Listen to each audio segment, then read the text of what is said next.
નમસ્કાર વિદ્યાર્થી મિત્રો, પ્રજ્વલિતો જ્ઞાનમય પ્રદીપ એની સાથે આજે ફરી આપણે વિડીયોના માધ્યમથી મળ્યા છીએ. તો આપણો જે પાઠ ચાલી રહ્યો છે 6ઠ્ઠા નંબરનો પેશીઓ, જેનું નામ છે, આજે આપણે 6ઠ્ઠો લેક્ચર લેવા જઈ રહ્યા છીએ. તો વિદ્યાર્થી મિત્રો, આજના લેક્ચરની અંદર આપણે સરળ લાદીસમ અધિચ્છદ, ઘનાકાર અધિચ્છદ, સ્તંભાકાર કે સ્તંભીય અધિચ્છદ, પક્ષમલ અધિચ્છદ અને ગ્રંથીય અધિચ્છદ, આટલી જે નોંધો છે તેની આપણે વાત કરવાના છીએ. આ બધી જ અધિચ્છદીય પેશીના કાર્યને આધારે તેના પ્રકારો પડેલા છે અને તેની વાત આપણે ગયા લેક્ચરમાં બાકી રાખી હતી, જે આજે આપણે કરવાના છે. તો સૌથી પહેલા કોની વાત ચાલી રહી છે વિદ્યાર્થી મિત્રો? તો અધિચ્છદ પેશીની વાત ચાલી રહી છે. આ ભૂલતા નહીં. આપણી ટૂંક નોંધ અધિચ્છદ પેશી, જેના અમુક મુદ્દા આપણે લાસ્ટ લેક્ચરમાં શીખી ગયા હતા. આજે આપણે અધિચ્છદ પેશીની અંદર બીજા જે એના પ્રકારો છે તેના મુદ્દા જોવાના છે. તો સૌથી પહેલા આપણે સરળ લાદીસમ અધિચ્છદની વાત કરીએ તો ક્યાં આવેલા છે? તો ફેફસાના વાયુકોષ્ઠોના અધિસ્તરના કોષો જે લાદીસમ કોષો છે. ફેફસાના વાયુકોષ્ઠો એટલે જે વાયુનું વિનિમય કરે છે, આપલે કરે છે, ઓક્સિજન લેવાનું, કાર્બન ડાયોક્સાઇડ બહાર કાઢવાનું જે કામ કરે છે તે વાયુકોષ્ઠો દ્વારા થાય છે. તો ફેફસાના વાયુકોષ્ઠોના અધિસ્તરના કોષો જે લાદીસમ કોષો છે, તે પદાર્થોનું સંવહન પસંદગીમાન પ્રવેશશીલ પટલ દ્વારા કરે છે. આ જે કોષો છે તેમાં રહેલા પદાર્થોનું સંવહન એટલે કે અંદર લઈ જવું અને બહાર કાઢવું. પદાર્થનું સંવહન એટલે કોષની અંદર પદાર્થનો પ્રવેશ થવો અને તે કોષમાંથી બહાર નીકળવો, એ એની પસંદગીમાન પ્રવેશશીલ પટલ છે. એને અનુકૂળ હોય તેને પ્રવેશ કરવા દેશે, અનુકૂળ નહીં હોય એને પ્રવેશ કરવા દેશે નહીં. એટલે એનું પસંદગીમાન પ્રવેશશીલ પટલ તરીકે ઓળખવામાં આવે છે. ત્યાં સરળ ચપટા કોષો હોય છે, જ્યાં સંવહન પદાર્થનું થતું હોય, જ્યાં પસંદગીમાન પ્રવેશશીલ પટલ હોય, ત્યાં સરળ ચપટા શું હોય છે? કોષો હોય છે. અને તેને આપણે સરળ લાદીસમ અધિચ્છદ પેશી કહીએ છીએ. આવા કોષો જે છે, જેના કોષો કેવા છે? તો ચપટા કોષો છે. આવા સરળ ચપટા કોષો જે ધરાવે છે તેને આપણે સરળ લાદીસમ અધિચ્છદ પેશી તરીકે ઓળખીએ છીએ. કોષો કેવા છે?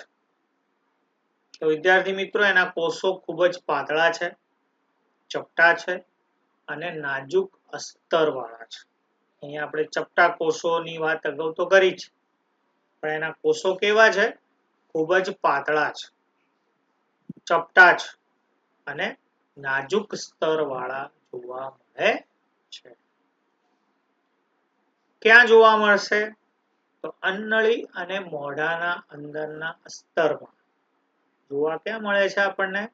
અન્નળીમાં. જે અન્નળીના ભાગ છે તેમાં રહેલા કોષો જે સરળ લાદીસમ અધિચ્છદના કોષો છે, જે અન્નળીમાં અને મોઢાના અંદરના અસ્તરમાં તે આપણને જોવા મળે છે.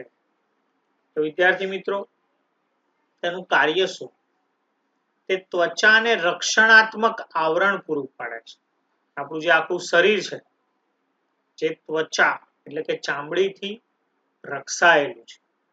આપણા શરીરની ઉપર રહેલી જે ત્વચા છે, જે શું કામ કરે? તો પસંદગીમાન પ્રવેશશીલ પટલ જેવું કામ. કોઈ પદાર્થ એમનેમ પ્રવેશી શકતો નથી, એમનેમ બહાર આવી શકતો નથી. જે એક પ્રકારનું રક્ષણાત્મક શું છે? આવરણ છે. શરીરમાંથી બહાર આવતા અને શરીરમાંથી અંદર જતા દરેક પદાર્થોનું તે તે સંવહન કરે છે અને તેના માટેનું એક રક્ષણાત્મક આવરણ એટલે ત્વચા છે, જે ત્વચાની ઉપર પણ સરળ લાદીસમ અધિચ્છદ કોષો હોય છે, જે રક્ષણ આપવાનું કાર્ય કરે છે. કોષો અનેક સ્તરોમાં સુવ્યવસ્થિત રીતે ગોઠવાયેલા છે. કોષો અનેક સ્તરમાં ગોઠવાયેલા છે. એટલે એક કોષ પર બીજો કોષ, બીજા કોષ પર ત્રીજો કોષ, ત્રીજા કોષ પર ચોથો કોષ, આમ અનેક સ્તરો છે અને અનેક સ્તરોમાં સુવ્યવસ્થિત યોગ્ય રીતે તે શું થયેલા છે? ગોઠવાયેલા છે. અને માટે તેને આપણે સ્તરીય કે શૃંગીય સ્ત્રુત અધિચ્છદ કહે છે. તેને આપણે શું કહીએ છીએ? સ્તરીય કે શૃંગ સ્ત્રુત અધિચ્છદ. કારણ કે એના કોષો એકબીજા પર સુવ્યવસ્થિત રીતે શું થયેલા છે? ગોઠવાયેલા છે. માટે એને સ્તરીય શૃંગીય સ્ત્રુત અધિચ્છદ તરીકે ઓળખવામાં આવે છે. તેની આકૃતિ અહીંયા આપણે બતાવી છે. આ લાદીસમ કોષો છે, જે લાદી જેવા હોય છે. આકૃતિમાં તમે જોઈ શકો છો, જે ચપટા કોષો છે, જે પાતળા છે, નાજુક સ્તર વાળા છે. અહીંયા વચ્ચે કોષ કેન્દ્ર છે. આ નીચેનો ભાગ જે છે આધાર કલા છે. તમને ગયા પીરિયડમાં આપણે કીધું હતું કે દરેક અધિચ્છદ પેશીના કોષોની નીચેના ભાગે આધાર આપવા માટે એક આવરણ છે, જેને આપણે આધાર કલા કહીએ છીએ. તો આ જે છે આધાર કલા છે. ઓકે, અને એની ઉપરનું આ અસ્તર જેને આપણે કહીએ છીએ, જેની અંદર રહેલા બધા કોષો છે, આ એનું કોષ કેન્દ્ર છે. કોષો કેવા છે? તો પાતળા છે, ચપટા છે, નાજુક અસ્તર વાળા જોવા મળે છે. અને સ્ત્રુત લાદીસમ, જેમાં કોષો અનેક સ્તરોમાં સુવ્યવસ્થિત રીતે ગોઠવાયેલા છે. અહીં તમે જોઈ શકો છો, આ નીચેનો ભાગ આધાર કલા છે. પછી આ એક કોષ ઉપર બીજો કોષ, બીજા કોષ ઉપર ત્રીજો કોષ, બરાબર? એમાં ઉપરના કોષો ચપટા હોય, નીચેના કોષો કોષ વિભાજન કરે. જેમ જેમ ઉપર જશે એમ કોષોમાં ઘસારો થતો જશે. ઉપરના ભાગના કોષોમાં ઘસારો થાય, બરાબર? એટલે ત્વચા જે ચામડી છે ઉપરના ભાગમાં ઘસારો થાય, નીચેના કોષો નવા નવા કોષો બનાવતા જાય અને ઉપર આવતા જાય, બરાબર? તો આ રીતે સ્ત્રુત લાદીસમની આકૃતિ આ પ્રમાણે દોરવાની છે. તો બંને આકૃતિઓ, આ પ્રશ્નની અંદર જેટલી પણ આકૃતિઓ છે એ દરેક આકૃતિ વિદ્યાર્થી મિત્રો તમારે દોરવાની છે. ઓકે, બીજી ટૂંક નોંધ જોઈએ. ઘનાકાર અધિચ્છદ. ઘનાકાર અધિચ્છદમાં તેનો આકાર ઘન જેવો છે. જેમ આનો આકાર લાદી જેવો છે, એમ ઘનાકારમાં ઘન જેવો આકાર છે. ક્યાં જોવા મળશે? મૂત્રપિંડ નલિકા, લાળ ગ્રંથિની નલિકાના અસ્તરમાં જોવા મળે. મૂત્રપિંડ નલિકા અને લાળ ગ્રંથિની નલિકાઓના અસ્તરમાં એટલે કે અંદરના ભાગમાં તે આપણને જોવા મળે છે. કોષોની લંબાઈ, પહોળાઈ અને જાડાઈ સમાન છે, એટલે ઘન આકાર છે. ઘનાકાર, કોઈ ઘન પદાર્થ હોય તેનો LBH લંબાઈ, પહોળાઈ અને જાડાઈ ત્રણે કેવી છે? સમાન છે. એટલે તે ઘનાકાર તરીકે ઓળખવામાં આવે છે. કાર્ય શું છે? તો વનસ્પતિને અથવા તો જે ભાગે હોય, મૂત્રપિંડ હોય તો મૂત્રપિંડના ભાગે, લાળ ગ્રંથિ નલિકામાં હોય તો લાળ ગ્રંથિના ભાગે યાંત્રિક આધાર આપે છે. જે ભાગે ઘનાકાર હોય ત્યાં યાંત્રિક શું કરે છે? આધાર આપવાનું તે કાર્ય કરે છે. તો એના મુદ્દા થયા. ક્યાં જોવા મળશે? મૂત્રપિંડ નલિકા, લાળ ગ્રંથિની નલિકા. કેવા કોષો છે? તો લંબાઈ, પહોળાઈ, જાડાઈ સમાન છે. કોષો યાંત્રિક શું કરે છે? આધાર આપવાનું તે કાર્ય કરે છે. તેની આકૃતિ જોઈએ વિદ્યાર્થી મિત્રો, જે અહીં તમારી સામે ઘનાકારની આકૃતિ છે, તમે જોઈ શકો છો. આ જે નીચેનો ભાગ છે તે આધાર કલા છે, ઘન આકાર છે. આ એક કોષ થયો, દેખાય છે? એનો એક શું થયો? કોષ થયો. એ બધા કોષોનો આકાર કેવો છે? ઘન છે. એટલે કે એની લંબાઈ, પહોળાઈ અને જાડાઈ કેવી છે? સમાન છે. તો આ રીતે ફરતે આપણને તે ઘન આકારના કોષો તે જોવા મળે છે. અહીં બે ટૂંકનોંધ થઈ આપણી સરળ લાદીસમ અધિચ્છદ અને ઘનાકાર અધિચ્છદ. આગળ નવી ટૂંકનોંધ જોઈએ આપણે સ્તંભાકાર કે સ્તરીય અધિચ્છદ.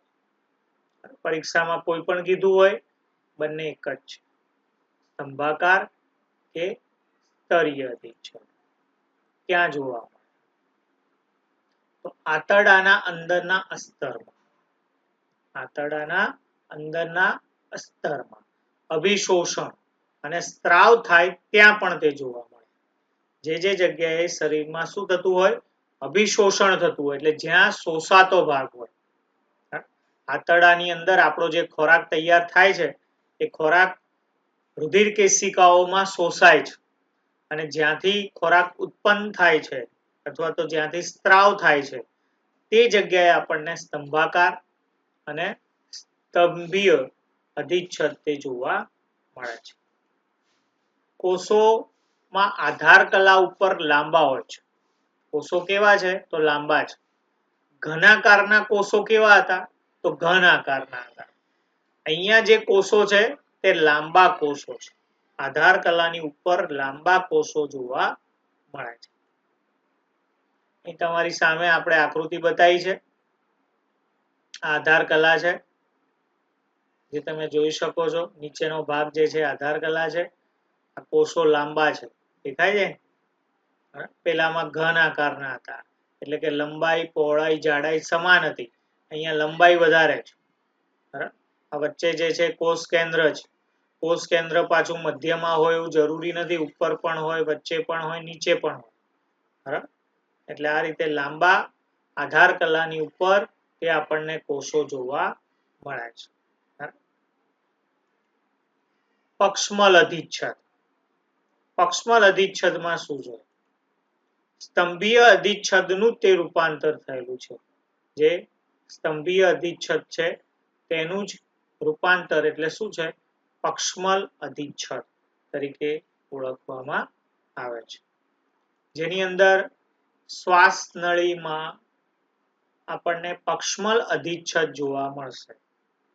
શ્વાસ નળીની અંદર પક્ષમો હોય છે, વાળ જેવી રચના હોય છે, જે પક્ષમો કહેવાય, જે સતત હલનચલન કરતા હોય, જેને લીધે પ્રવાહ એટલે કે સંવહનની ક્રિયા થાય. કોષોની બહાર વાળ જેવી રચના છે, જે આપણને ખબર છે. શ્વાસ નળીની અંદર કોષોની બહાર શું છે? વાળ જેવી એક રચના છે, જે પક્ષમલને શું કરશે? ગતિ કરાવશે. કારણ કે શ્વાસ નળીમાં પક્ષમો છે. આ શ્વાસ નળીમાં રહેલા જે પક્ષમો છે એ પક્ષમોને ગતિ આપવાનું કામ કોણ કરશે? તો આ વાળ જેવી રચના. અને એને કારણે જે શ્વાસ નળીમાં રહેલો શ્લેષ્મ એટલે કે ચીકણો પ્રદેશ, ચીકણો પદાર્થ છે, જે આગળ ધકેલાશે.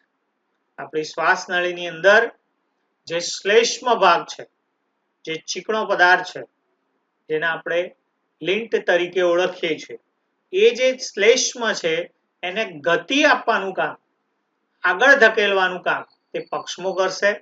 પક્ષમોને ગતિ કરવાનું કામ તે રહેલા વાળ જેવી રચના કરશે, જે એક પ્રકારના અધિચ્છદીય એક પક્ષમલ અધિચ્છદ તરીકે આપણે ઓળખીએ છીએ. એટલે પક્ષમલ અધિચ્છદ માટે તેને કહેવામાં આવે છે કે તેમાં પક્ષમો છે.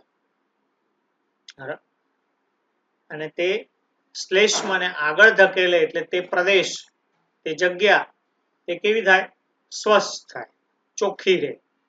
એટલા માટે આપણી શ્વાસ નળીને ચોખ્ખી રાખવાનું કામ તેના દ્વારા થતું આપણને જોવા મળે છે. આ પક્ષમલની આપણે વાત કરી. આગળ ગ્રંથિ અધિચ્છદ. આ ગ્રંથિ અધિચ્છદ એક ઘનાકાર સાથે જોડાયેલું છે. ઘનાકાર અધિચ્છદ પેશીમાં વધારાની વિશિષ્ટતા દર્શાવે તે ગ્રંથીય કોષો તરીકેનું કાર્ય કરે છે. જે ઘનાકાર અધિચ્છદ છે તે પેશીમાં જ વધારાની એક વિશિષ્ટતા છે અને તેને આપણે ગ્રંથીય કોષો તરીકેનું તે શું કરશે? કાર્ય કરશે. અધિચ્છદ પેશીની સપાટી પર પદાર્થોનો સ્ત્રાવ કરે છે. અધિચ્છદ પેશીની સપાટી પર શું કરશે? તે પદાર્થોનો સ્ત્રાવ કરે છે. કેટલાક ભાગમાં અંદરની તરફ વળેલા પણ હોય છે. કેટલાક ભાગોમાં તે અંદરની તરફ શું થયેલા છે? વળેલા છે. અને બહુકોષીય ગ્રંથિનું શું કરશે? નિર્માણ કરે છે. તેને ગ્રંથીય અધિચ્છદ પેશી કહે છે. એટલે ગ્રંથીય અધિચ્છદ પેશી એક પ્રકારનું શું છે? ઘનાકાર અધિચ્છદ છે. યાદ રાખજો, ઘનાકાર અધિચ્છદ જે છે તે વધારાની વિશિષ્ટતા દર્શાવે છે, જેને ગ્રંથિ કોષો તરીકેનું તે કાર્ય કરે છે અને આ સપાટી પરના પદાર્થોનો સ્ત્રાવ કરશે. કેટલાક ભાગો અંદરની તરફ વળેલા છે અને બહુકોષીય જે ગ્રંથિઓનું શું કરશે? નિર્માણ કરશે. આવું જે બહુકોષીય ગ્રંથિનું નિર્માણ કરે તેને ગ્રંથીય અધિચ્છદ પેશી તરીકે ઓળખવામાં આવે છે. તો આપણે અલગ અલગ ટૂંકનોંધો આપણે જોઈ, જેમાં આપણે સરળ લાદીસમ અધિચ્છદ જોયું, ઘનાકાર જોયું, સ્તંભાકાર કે સ્તંભીય અધિચ્છદ જોયું, પક્ષમલ અધિચ્છદ અને ગ્રંથીય અધિચ્છદ. તો આટલી ટૂંકનોંધો આજે આપણે વિદ્યાર્થી મિત્રો શીખ્યા. નાના નાના મુદ્દા છે. પૂરા વાક્યમાં તમારે મુદ્દા પાડીને ટૂંકનોંધો લખવાની છે. જે આકૃતિઓ છે બધી જ આકૃતિ પેન્સિલથી દોરવાની છે. હજુ કેટલાક વિદ્યાર્થીઓને આકૃતિ કેમ દોરવી તે આવડતી નથી. બાયોલોજીની આકૃતિ એકદમ સહેલી હોય, પેન્સિલથી તે તમારે દોરવાની છે. કોઈ પેનનો ઉપયોગ કરવાનો નથી. અને આ રીતે આજે જે ટૂંકનોંધો આપણી ચાલી, એકવાર લખવાની છે, આકૃતિ દોરવાની છે, 3 થી 4 વાર વાંચવાની છે. વારંવાર વાંચો, કારણ પુનઃ કરતી અભ્યાસ. આ જ રીતે આપણે અભ્યાસ કરતા રહીએ. નેક્સ્ટ લેક્ચરમાં આપણે બીજી આપણી જે પેશી હતી, પ્રાણી પેશીમાં આપણે 4 ભાગ પાડ્યા હતા. તમને યાદ હોય તો ફરીથી એકવાર યાદ કરાવું. પ્રાણી પેશીમાં આપણે 4 મુખ્ય પેશી પાડી હતી. એક હતી અધિચ્છદીય પેશી, સંયોજક પેશી, સ્નાયુ પેશી અને ચેતાપેશી. અહીંયા આપણી એક પેશી પૂરી થઈ. કઈ પેશી પૂરી થઈ? અધિચ્છદીય પેશી પૂરી થઈ. નેક્સ્ટ લેક્ચરમાં આપણે સંયોજક પેશીની વાત કરશું. ત્યાં સુધી આ જ રીતે તમે વિદ્યા લેતા રહો, કારણ વિદ્યા જેવું બીજું કોઈ સુખ નથી.